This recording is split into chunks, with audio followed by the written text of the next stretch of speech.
피해자 유치 및 호송 규칙을 보겠습니다. 유치인 보호, 관리 책임, 유치인 보호 주무자가 있고 유치인 보호관이 있습니다. 이 두 사람이 또 헷갈리죠.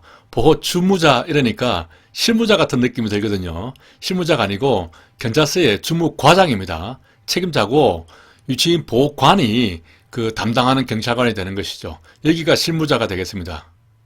야간이나 공휴일에는 상황실장 또는 경찰서장이 지정하는 자가 유치인 보호 주무자 직무를 대리하게 되겠죠.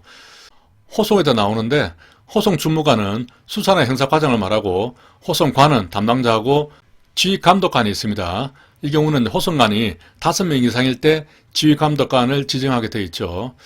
유치하는 절차를 보면 동시에 3명 이상 입감할 때 3명입니다. 2명이 아닙니다. 이때는 경위 이상이 입회해서 순차적으로 입감을 하도록 되어 있는데 출감할 때는 어떻게 하라는 말은 없습니다. 어차피 밖으로 나가는 거니까 뭐 상관이 없겠죠. 형사범과 구류범, 또 19세 이상과 19세 미만, 미성년이 되겠죠. 사건 공범자, 신체 장애인 등은 유치실이 허용하는 범위 내에서 분리 유치하게 되겠습니다. 두 문자를 따면 구미 공장이 되겠죠. 구미 공장은 분리해야 된다. 구미에 가면 그 공단이 있죠. 거기 보면은 그 화학 공장도 많고 그렇습니다. 주거 지역하고는 좀 분리가 돼야겠죠. 구미 공장 분리.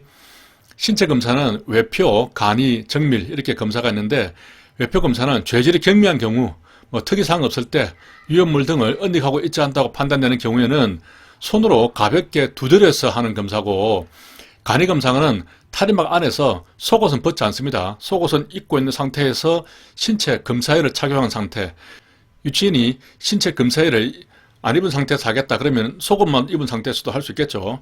그렇게 검사하는 것이고, 정밀 검사는 이제 강력범이 되겠죠. 이런 경우에 죄질이 중하고 또 위해나 자해 우열가 있을 때는 정밀하게 검사해야 되는데 이때는 탈의막 안에서 속옷까지 벗습니다. 그리고 신체 검사의로 갈아입고 그렇게 정밀하게 검사를 하게 되죠.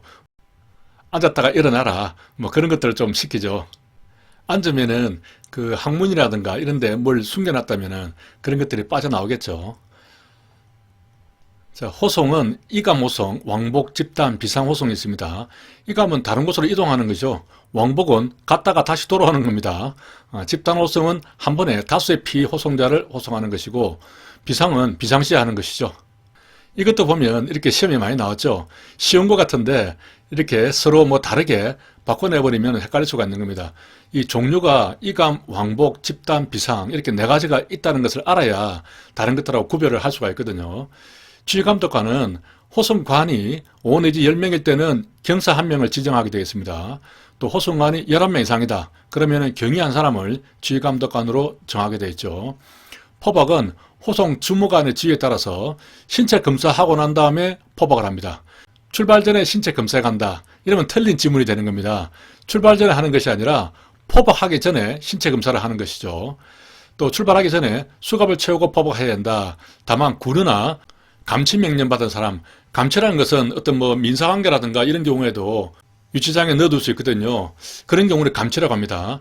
그리고 고령자, 장애인, 임산부, 환자 중에서 주거 신분이 확실하고 도주 우려가 없다. 그런 사람에게는 수갑을 채우지 아니할 수 있다가 아니라 아니한답니다. 반드시 수갑을 안 채우는 것이죠. 외우면 이제 구감, 고장임이 됩니다. 구감, 고장이면은 환자죠. 그런 사람에게는 수갑을 채우지 않는다. 이렇게 기억을 할 수 있고, 개인별로 포박을 한 다음에 사람이 많으면 2 내지 5명을 한 조로해서 서로 이렇게 굴비 엮듯이 엮어줍니다. 호송은 기본적으로 일출 전이나 일목 후에는 할 수가 없는데 기차, 선박, 차량 등을 이용하는 때에는 또 특별한 사유가 있는 때는 그러하지 아니하다 이렇게 되는데 요즘 다 차량으로 호송을 하기 때문에 뭐 큰 상관이 없겠죠. 호송수단은 경찰 호송차, 기타 경찰이 보유한 차량 이함을 원칙으로 한다 이렇게 되어 있습니다. 자, 사고 발생 시 조치가 있습니다. 이것도 시험에 자주 나왔거든요. 이렇게 승진시험이나 경관시험에 나왔죠. 자, 이 내용이 조금 복잡하기 때문에 밑에 표로 정리했습니다. 표를 가지고 바로 설명을 하겠습니다. 사고는 이제 도주를 한 경우, 발병을 한 경우, 사망을 한 경우 이렇게 나눌 수가 있고, 사람이나 서류, 금품은 어떻게 하느냐, 비용은 어떻게 하느냐, 사후 조치는 어떻게 하느냐 이런 내용들이 여기 위에 다 이렇게 설명이 되어 있습니다. 자, 표를 보면은 도주를 했을 때는 호송하는 관서에서 이 서류나 금품을 보관합니다. 사람은 없겠죠. 도주를 해버렸으니까. 그리고 사후조치는 이 호송하는 관서에서 다 책임을 지는 것이죠. 그래서 상급 관청이나 검찰청 또 인수해야 되는 관서에다가 여기서 통제를 하는 겁니다. 병이 났을 때는 경증이나 24시간 내에 치료하는 경우, 이때는 이제 같이 묶어서 이렇게 보면 되겠습니다. 이 경우는 호송하는 관서에서 치료를 합니다. 그리고 호송하는 관서에서 끝나고 나면 다시 또 호송을 이어가는 것이죠. 하지만 중증이 났다, 좀 병원에 입원을 해야 된다, 그런 상황이겠죠. 그리고 사망을 했다, 이런 경우에는 그러한 상황이 발생한 그 발생지 관할 경찰서에 바로 인계를 해줍니다. 그러면은 그 경찰서에서 이제 치료를 하게 되는 것이죠. 그리고 비용도 그 교부를 받은 그 관서에서 부담을 하게 되겠습니다. 그리고 사망을 했을 경우에는 호송하는 관서에서 이렇게 쭉 전부 다 통제를 하는 겁니다. 아무래도 호송하는 관서에서 책임이 있으니까 통제 이런 것은 여기서 해야 되겠죠. 그리고 중증으로 이제 치료가 다 끝났다, 그러면은 그 인계를 받았던, 치료를 했던 그 관서에서 이제 나머지 남은 호송을 하는 겁니다. 호송 중 유의사항을 보겠습니다. 영치품 등은 금전이나 유가증권 이런 것들은 좀 중요하겠죠. 송부를 하는 것이 원칙입니다. 뭐 쏘아준다든지 별도의 방법으로 보내는 것이죠. 하지만 소액이나 당일로 호송이 끝날 수 있다, 그러면 호송관에게 이것 좀 가지고 가라, 이렇게 탁송을 할 수가 있습니다. 물품에 대해서는 그 호송관이 가져가는 것이 원칙인데 위험하거나 혹은 가지고 가기에 좀 너무 커서 부적당하다, 그러면은 별도로 송부도 가능하게 되겠습니다. 송치하는 금품을 호송관에게 탁송을 한다, 그러면 호송관서에서 보관 책임이 있겠죠. 송부를 한다 그러면은 또 송부한 관서가 되겠죠. 비용에 대해서는 예비나 식비, 기타 비용은 호송하는 관서에서 당연히 부담을 해야겠죠. 하지만 피호송자가 사망을 하거나 발병을 해버렸다, 그러면은 그 인계받은 관서가 있죠. 그 관서에서 기본적으로 부담을 합니다. 그리고 호송하다가 하루 숙식을 해야 되는 경우도 있을 수가 있습니다. 그런 경우에는 교도소나 유치장에 다시 입관을 시켜서 숙식을 하게 되는데, 이때는 뭐 그 당에 교도소나 경찰서에서 부담을 하게 되겠습니다. 뭐 해봤자 부담은 크지는 않을 겁니다. 방은 어차피 있는 것이고 뭐 밥 좀 챙겨주는 정도 되겠죠. 피호송자가 이 호송하는 과정에서 식량이나 의료, 친구 이런 것들을 자비에 구입하고 싶다, 그러면은 호송관은 물품 구매 허가를 할 수가 있습니다. 요즘은 뭐 이런 경우가 거의 없겠죠. 휴대하는 장비는 호송관은 분사기를 휴대하는 것이 기본적입니다. 의무적으로 해야 되지만은 특별한 사유가 있으면은 총기도 휴대를 할 수 있겠습니다. 과학수사를 보겠습니다. 자, 과학수사 기본 규칙이 있는데 용어의 정의를 보겠습니다. 과학수사라는 것은 과학적으로 검증된 이런 것들을 활용해서 객관적 정보를 확보하기 위한 수사활동이다, 이렇게 되어 있고, 현장감식은 현장이라는 말이 나오죠. 그렇기 때문에 현장에 임장을 해서 이런 것들을 수집하는 그러한 활동이 되겠습니다. 자, 이 두 가지를 구별을 해야 되고요. 그리고 과학수사관이 있고 검치조사관, 범죄분석관, 이렇게 세 사람이 있습니다. 과학수사관은 현장 감식 결과 보고서를 이 과학적 범죄 분석 시스템 SCAS 여기에 입력하는 사람이죠. 그렇게 해서 이제 사건 담당자가 볼 수 있도록 해야 되고, 검시조사관은 검시하는 것이죠. 생물학, 해부학, 병리학 등 전문 지식을 바탕으로 해서 변사자와 그 주변 환경을 종합적으로 조사해서 이런 것들을 과학적 범죄 분석 시스템 SCAS에 입력을 하게 되겠습니다. 범죄 분석관은 범죄 심리 분석을 담당하는 경찰관이죠. 자, 이것은 프로파일러라고 할 수 있습니다. 증거물을 수집하는 것은 증거물의 어떤 원상의 변경이 없이 현장에서 그대로 수집하는 것이죠. 수거하는 것입니다. 증거물을 채취한다, 이런 것은 그 증거물에서 어떤 지문을 현출해낸다든지 미세 증거나 DNA 감식 시료를 이렇게 빼낸다든지, 이렇게 그야말로 채취하는 것이죠. 수집은 그냥 수거하는 것이고 채취는 조금 어려운 과정을 통해서 뽑아낸다, 이렇게 보면 되겠습니다. SCAS를 뭐라고 부르는지 모르겠어요. 스카스 이렇게 부르는지 모르겠는데, 아무튼 이러한 시스템에 증거물 수집 채취에 관한 정보, 증거물 감정 정보, 범죄 분석을 위한 과학수사 데이터 등을 입력을 하게 되겠습니다. 그런 것들을 관리하는 전산 시스템이 되겠죠. 아피스라고 있습니다. 이것은 지문 자동 검색 시스템입니다. 영어로도 그렇게 되어 있죠. 자동 지문 확인 시스템, 이렇게 되어 있습니다. 우리나라는 그 전 국민의 지문을 관리하기 때문에 이 아피스에 넣고 돌리면 불과 몇 시간 안에 이 지문이 누구 지문인지 바로 검색이 됩니다. 제가 필리핀에서 근무할 때 그 일본 경찰청에서 필리핀 경찰청에 이 아피스를 좀 지원해 줬어요. 이게 상당히 비싼 슈퍼컴퓨터거든요. 그런데 필리핀에는 우리나라처럼 이렇게 의무적으로 지문을 등록을 해서 관리하는 그런 시스템이 아니다 보니까 이런 기계는 있는데 그 안에 입력할 지문이 별로 없는 거예요. 뭐 기껏 해봤자 전과자 지문 정도밖에 안 되다 보니까 실제 현장에서 어떤 지문을 채취를 하더라도 그것을 이 아피스로 돌려봤자 뭐 이렇게 조회할 수 있는 지문이 별로 없는 겁니다. 활용도가 떨어지는 거죠. 미세 점검으로 보겠습니다. 범인 추적의 수단이 되거나 수사 방향 설정에 도움을 줍니다. 미세 점검물이라는 것은 말 그대로 그 현미경 같은 걸로 이렇게 봐야 보이는 아주 미세한 점검물을 말합니다.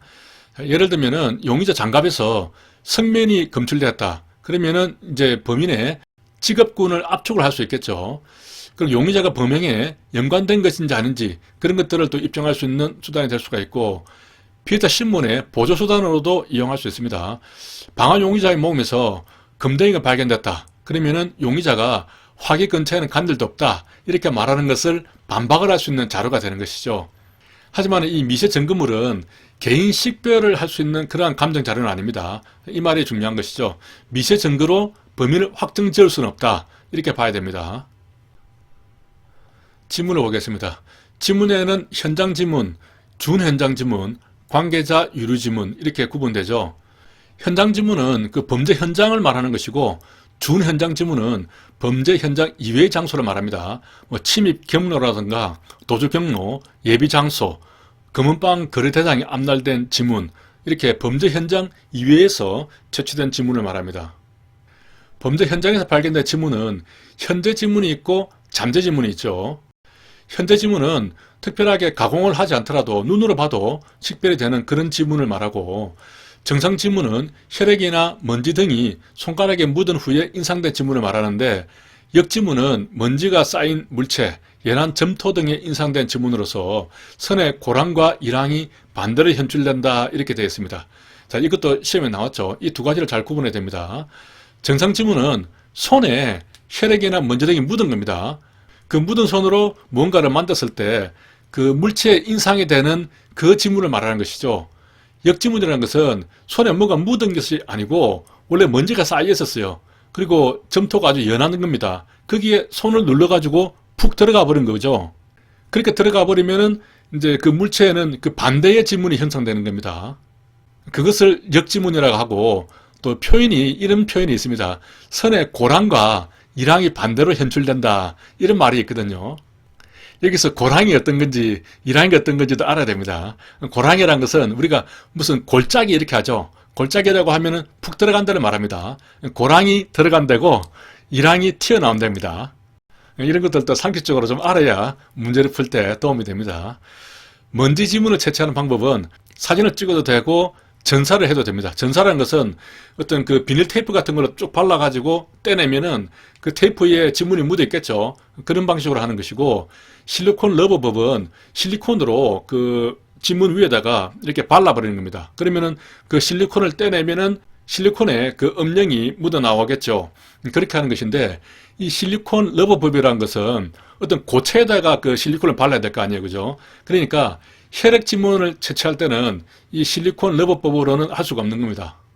잠재 지문이라는 것은 그 인상된 상태로는 그러니까 손으로 만진 것을 만든 것 같은데 눈으로는 안 보이는 겁니다. 그래서 어떤 그 가공을 해야 되는 것이죠. 이 화학적인 가공을 해야 됩니다. 그렇게 하면은 이제 눈에 보이게 되는 것이죠.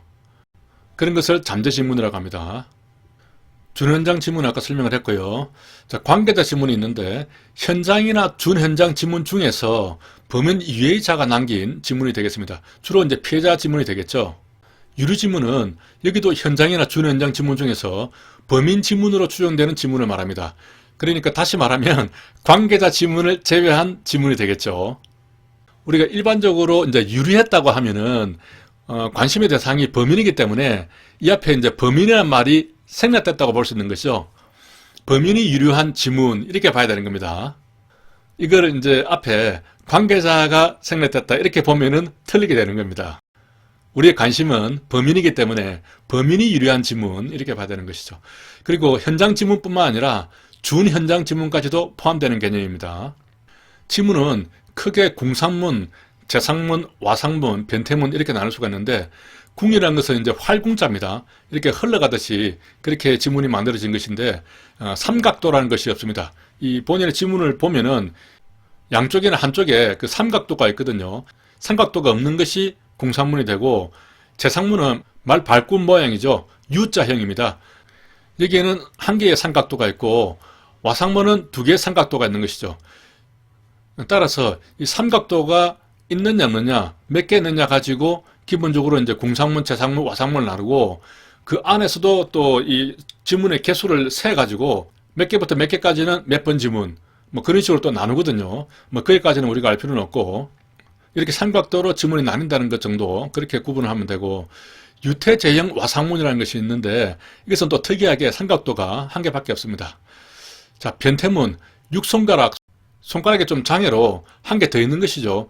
6개 손가락이 있거나 또 손가락이 붙어버렸습니다. 이런 합지, 이런 것들은 변태문에 속합니다. 과학수사의 제원칙을 보겠습니다. 록하드 원리는 모든 사물은 접촉할 때 반드시 흔적을 남긴다. 아주 좋은 말이죠. 이 말을 록하드라는 사람이 말했는데 카드란 말이 나오니까 우리는 카드에 접촉하면 항상 영수증이 남죠. 여기서 무엇이 남는다는 걸 가지고 록하드라는 사람이 말했다 하는 것을 연상을 하고 모리츠 공식은 직장 온도로 사후 경과 시간을 추정합니다.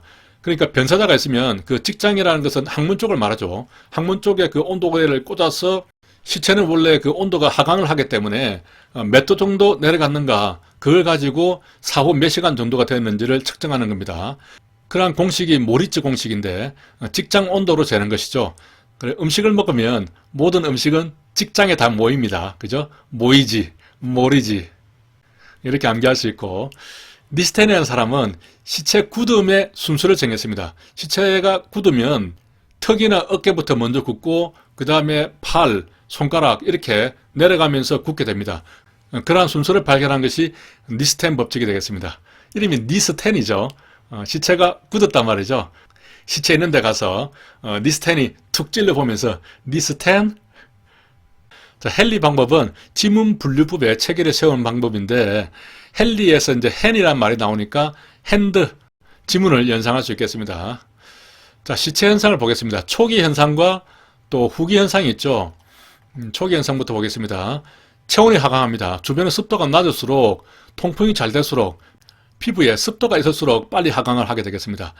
습도가 낮을수록 아무래도 건조하면은 빨래도 잘 마르잖아요. 그렇게 몸에 있는 수분이 빨리 빠져나가면서 몸 안에 있는 체온도 가지고 그렇게 나가게 되니까 아무래도 체온이 빨리 떨어지겠죠. 그리고 피부에 습도가 있으면 마찬가지로 그 습도가 건조가 되면서 몸에 있는 체온을 뺏어가니까 온도가 빨리 하강을 하게 됩니다. 하강하는 속도를 보면 남자가 여자보다 빠르고 마른 사람이 뚱뚱한 사람보다 빠르고 노인이나 소아가 젊은 사람보다 빠르다고 합니다. 그래서 빠른 순서만 가지고 암기를 하면 남마노소가 되겠죠. 보통 남녀노소 그렇게 말을 하는데 남마노소 이렇게 암기를 하면 되겠습니다. 초기 현상으로 각막이 혼탁하는데 사후 12시간이 되면 흐려지고 24시간입니다. 따블이죠. 그러면 현저히 흐려지고 또 따블이죠. 48시간이 되면 불투명하게 됩니다. 이것도 시험에 나왔죠. 이렇게 보통 사후 48시간까지를 이 초기 현상으로 보는 것이죠. 그리고 시체 얼룩 현상이 벌어집니다. 중력 때문에 시체 아래쪽으로 피가 몰리게 되죠. 그러면은 이 아래쪽에 그 암적갈색을 띠게 됩니다. 이러한 시체 얼룩 현상은 주위 온도가 높을수록 아무래도 그 혈액이 유동성이 높겠죠. 온도가 높으면. 그럴 경우에는 빠르게 나타납니다. 자, 시체 굳음 현상이 일어나죠. 근육이 경직되고 관절이 고정됨으로써 발생이 되는데 턱에서부터 어깨, 팔, 다리, 손가락, 발가락으로 이렇게 이어집니다. 니스텐 법칙이 되겠죠. 사후 2-3시간부터 시작을 하는데 12시간이 되면은 전신이 경직되게 되겠습니다. 후기 현상을 보겠습니다. 자, 초기 현상에서 이렇게 시체가 굳었죠. 그런데 후기로 지나가면 이제 서서히 녹기 시작합니다. 그것을 자가용해라고 하는데 체내에 있는 효소가 작용을 하는 것이죠. 아래 보면은 부패가 되는데 부패는 이제 썩기 시작하는 것이죠. 자가용해는 단순하게 몸이 풀리는 것이고 부패는 썩기 시작하는 겁니다. 이때는 부패균이 작용을 합니다. 이 부패균이냐 또 효소냐 이거 가지고 바꿔서 시험 문제를 내기도 하거든요. 그래서 제가 여기 좀 적어놨죠. 효소라는 것은 화학 반응을 일으키는 촉매 작용을 하는 것을 효소라고 하고, 세균은 하나의 단세포 생물입니다. 세균도 그런 효소를 가지고 있을 수가 있습니다. 아무튼 생물학적으로는 이렇게 구분되는 개념이죠. 보통 우리가 효소 그러면 그 세균 아니야? 뭐 그렇게 생각을 좀 많이 하잖아요. 이렇게 구분되는데, 자가용해는 효소가 작용을 하고 부패는 부패균이 작용을 한다. 이것을 잘 기억을 해야 되고요. 부패의 3대 조건이 있습니다. 공기 유통이 좋아야 되고, 온도는 20에서 30도가 적당하고, 습도는 60에서 66%가 적당하다고 합니다. 이 온도나 습도가 잘 생각이 안 날 수가 있어서 이때의 날씨가 우리나라에 언제하고 비슷한지를 제가 한번 찾아보니까 우리나라의 그 6월달하고 9월달 날씨하고 좀 비슷합니다. 조금 덥죠. 조금 덥지만은 그래도 견딜만한 뭐 괜찮은 날씨입니다. 그런 날씨를 생각을 하면서 이 온도와 습도를 기억을 하시기 바랍니다. 부패가 진행되는 속도에 따라서 캐스퍼 법칙이라는 것이 있습니다. 공기와 물, 흙이 있는데 1대 2대 8로 그렇게 부패가 된다는 겁니다. 이게 속도가 그만큼 빠르다는 뜻이 아니라 그만큼 느리다는 뜻이 되겠습니다.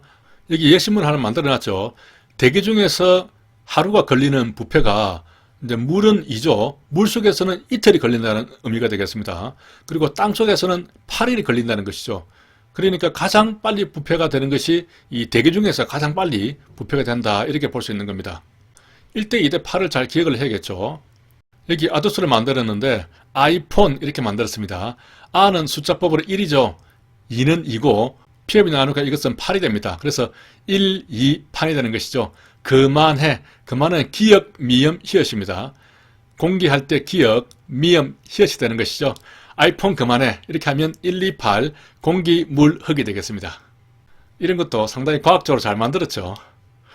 자, 미라는 건조가 부패보다 빠를 때 발생을 하고, 밀랍이라는 것은 수중이나 수분이 많은 지중입니다. 땅속이 되겠죠. 이런 데서 밀랍화가 됩니다. 백과라가 되는 데는 성인은 보통 7년에서 10년이 걸리는데 소아는 4년에서 5년이 걸린답니다. 이것은 성철, 소사 이렇게 암기할 수 있습니다. 성철 스님이 돌아가시고 그 화장을 했는데, 소사라는 것은 불에 타서 죽는 것을 의미하잖아요. 이 화장하는 거하고 소사하는 거하고는 조금 차원이 다릅니다. 하지만은 이제 암기를 위해서 성철, 소사 이렇게 암기를 할 수 있겠습니다. 프로파일링을 보겠습니다. 최근에 언론에서 프로파일링이 자주 나오죠.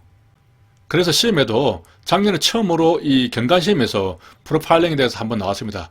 앞으로 이 프로파일링에 대해서 계속 시험에 나올 가능성이 있습니다. 프로파일링에 대해서 한번 보겠습니다. 범죄 현장에 남겨진 증거, 피해자나 증인 등을 통해서 범죄자를 특정할 수 있는 그런 정보를 수집 분석해서 수사관에게 제공하는 일련의 과정이다, 이렇게 설명이 되어 있고, 용의자를 정확하게 지목하기보다는 범죄를 저질렀을 가능성이 큰 잠재적 범죄 집단의 공통적인 어떤 성격이나 배경 등에 대한 그런 정보를 추정함으로써 용의자의 범위를 좁혀나가는 수사 기법이다. 범행의 특징을 통해서 범인의 특징을 추론해내는 것이 프로파일링의 핵심 원리가 되겠습니다. 프로파일링에는 이 전제 조건이 있는데요. 범인의 성향은 범죄 현장에 반드시 반영된다고 전제를 합니다. 예를 들면 소심한 성격의 범인은 일상생활에서도 소심한 행동을 하고 범행을 저지를 때도 그 소심한 성격이 그대로 노출된다 하는 그런 가정을 전제로 하는 것입니다. 범인의 성격이나 혹은 특성은 시간이 변하더라도 쉽게 변하지 않는다 하는 그런 전제를 하고 있습니다. 범인은 자신의 범행 수법이나 범행 현장에 남겨진 특정 징표를 지속적으로 사용한다는 그런 가정이 되겠습니다. 보통 이런 경우가 좀 많긴 많습니다. 유사한 범죄를 저지르는 범인은 또 비슷한 개인 배경을 가진 다른 사람하고 상호 유사관계에 있다 하는 그런 내용이 되겠습니다. 살인하거나 강간하는 사람은 그 사회 인구학적 배경이 유사할 것이다 하는 가정이 되겠습니다. 프로파일링의 전제가 되는 이런 가정은 기출도 되어 있지만은 기본적으로 내용을 좀 알아둬야 되고요. 자, 프로파일링의 종류를 한번 보겠습니다. 상황적으로 분류할 수 있고 또 개념적으로 분류를 할 수가 있습니다. 상황적으로 보면 심리학적 프로파일링, 범인의 성격적인 특징에 기초해서 어떤 행동적인 패턴을 분석하는 겁니다. 범죄자 프로파일링은 범죄의 특징을 기반으로 해서 그 범죄자, 그러니까 그 범인의 성격이 어떨 것 같다, 지능 수준이 어떨 것 같다, 행동 패턴이나 또 지리적인 습관, 인구 사회학적인 특징 이런 것들을 추정을 하는 것이고요. 지리적 프로파일링은 쉽죠. 그야말로 장소적인 특징을 분석을 해서 범인이 이 지리에 익숙한지 낯선지 그런 범인의 거주지에 대해서도 추정을 해볼 수가 있고, 또 범인을 검거하기 위해서는 어디로 가야 되는 것인가, 범인의 다음 예상지는 어디가 될 것인가 이런 것들을 파악하는 기법이 되겠습니다. 여기 보면은 뭐 합리적 선택 이론, 일상활동 이론, 범죄 패턴 이론 연령을 봤다 이렇게 됐는데, 범죄 패턴 이론에 보면은 범죄학 공부할 때 브린틴 햄이라는 사람이 장소적 범죄 패턴을 연구를 했었죠. 심리부검은 사망한 사람을 대상으로 합니다. 일단 사람이 사망을 했을 때 그 사망자의 가족이라든가 지인을 심층 면담해서 사망의 원인을 분석하는 것, 그것이 심리부검이 되겠습니다. 인종적 프로파일링은 인종이나 민족적 기운에 의존하는 활동인데, 시체가 훼손된 현장을 보고 이렇게 훼손하는 것은 조선족들이 보통 그렇게 하더라, 뭐 이런 식으로 추정을 하는 것입니다. 자, 개념적 분류를 보겠습니다. 피해자 프로파일링, 피해자를 대상으로 하는 것이죠. 연관성 프로파일링, 다수의 사건 중에서 동일 범위에 의한 사건을 추려내는 기법이 되겠습니다. 진술 분석, 진술한 사람의 언어적인 태도를 분석해서 진술자가 이 사건에 대해서 어떠한 태도를 가지고 있는가, 어떤 심리 상태인가 이런 것들을 분석하는 것이 되겠죠.